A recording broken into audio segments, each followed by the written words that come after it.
welcome to Steve McDonald's Arts and Crafts. Now I'm going to complete this bag mould today. It's quite deep and it does take quite a bit of resin, so I'm going to be using a deep cure resin for this. But when you use a deep cure resin, it's very, very thin and it's quite hard to get things suspended in it. And I want to suspend some of these polished stones that I've polished up over the years and some of these little bits of sea glass. So I'm going to show you how I go about suspending those in there, and hopefully without too many bubbles, although I don't mind a few bubbles in this type of mould. First thing I'm going to do is ensure that there's no dust or anything on any of these stones and pieces of glass, because they have been sitting in a bowl in my house for a while from when I've done them. So I'm just going to give them a quick clean over with a baby wipe. I'm not going to use all of them, so I'm going to pick out the ones that I want to use. I have no idea what type of stone this is, other than I do know that that is tiger's eye. I have no idea what these ones are. I think that'll be enough to suspend it in.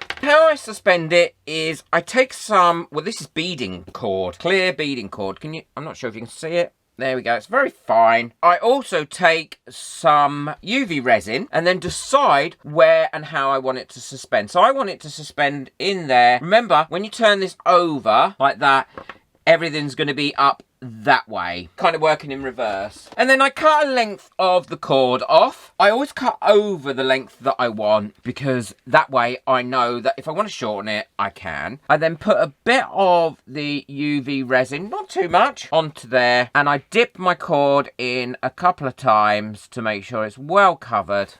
This is so much easier if you push your stone into something first. I'm using this Oasis here because then it kind of gives you a third hand. And you want to make sure everything's clean because you don't want any dust on it. So I push that in a couple of times, hold it there, if I can hold it still, and then cure it.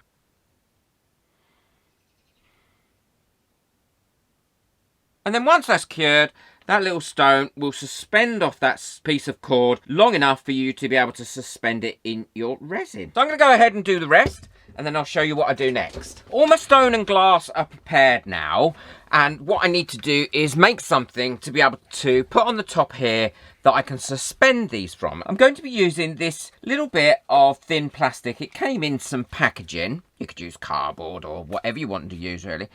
First of all, I'm going to draw around the rim of this so that I know where to suspend stuff. Because if not, what's going to happen is I'm not going to have a clue how wide that is. Now, I'm not going to cut that off because I don't need to. That will sit on there like that. So I know if I keep my holes in this bit, then that's going to be okay to suspend this stuff from. And all I'm using is a little bradawl. You could use a needle, anything that you want to use.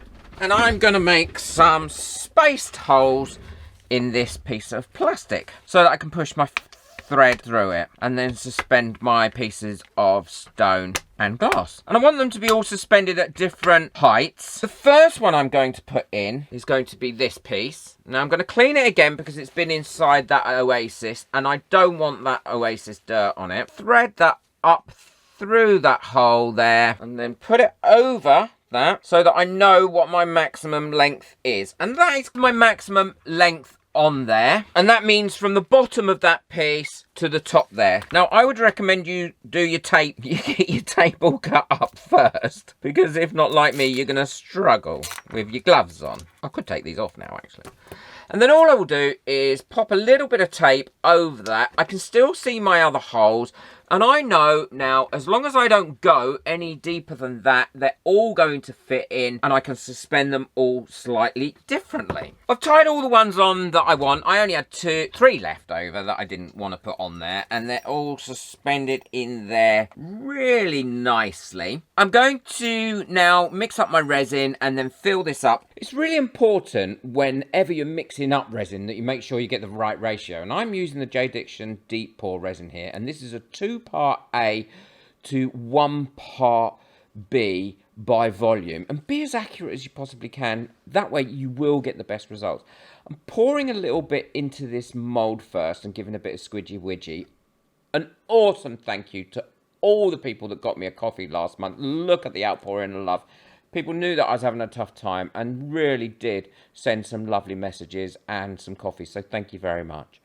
Carried on squidgy widging that and now filling it up. Now make sure you don't fill it right to the top. You need a bit of space at the top for disbursement of the resin once you put in the heavier stones, because if not, it's just going to pour all over the edges and make a mess, which I have done many times.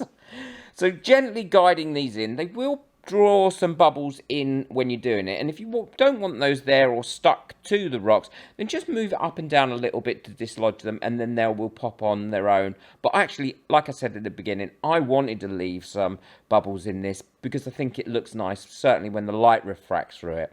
I will now leave this probably for about 3 days to cure up.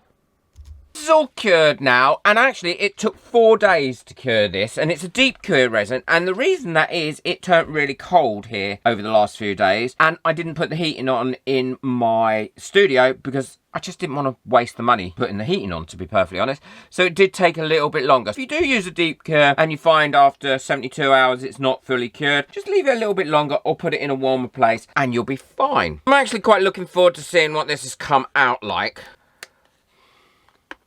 And this hasn't been in my pressure pot or anything. This has just been curing on the side. I'm going to cut these strings off.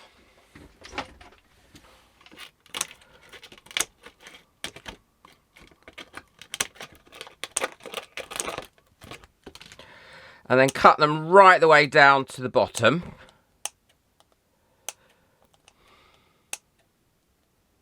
As you can see, there's hardly any bubbles in that because the Deep Cure resin by J. Diction really gets rid of all the bubbles. I did some squidgy widging, so there's none around the top.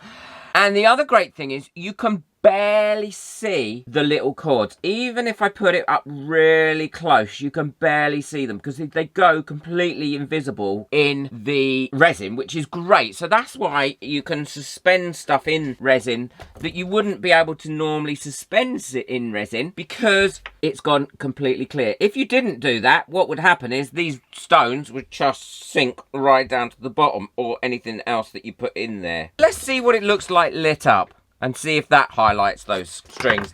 And I'm going to be using this. I use these a lot. I think they're brilliant. And that sits on there really nicely, I think. Let's turn it around so you can get some more images of the stones. And that's what it looks like lit up. Now it's daylight here, but let me turn off my studio lights. And that's as dark as I can get it at the moment. But what you will see is there are a few little bubbles in there. And as I said at the beginning, I wanted to have some bubbles in there. I think it looks really quite pretty with those bubbles in there. But from a distance, you're hardly going to see those. You can't really see the cord in there. Let me bring it up nice and close again for you. You can't really see any of that cord in there. You can see a tiny bit, but look how close it is to the camera there. But from there, you really can't. So it is a great way of suspending. I love this mould. Thank you to my member who recommended this mould to me. I'm definitely going to be using it again. I'm going to put some fake goldfish in it. Let me know what you think of it in the comments below. I will link everything that I've used today, including this mould and this light base. I'll try and find some of this clear fishing wire for you as well and pop that in the links below. Please boot the like button if you've enjoyed this video. It really does help me get my videos out there. Again, thank you to everyone that got me a coffee. And if you'd like to buy me coffee or get hold of anything I used today, then those links, along with lots of other links to help support you, are in the description below. Take care. Enjoy your resin. Bye.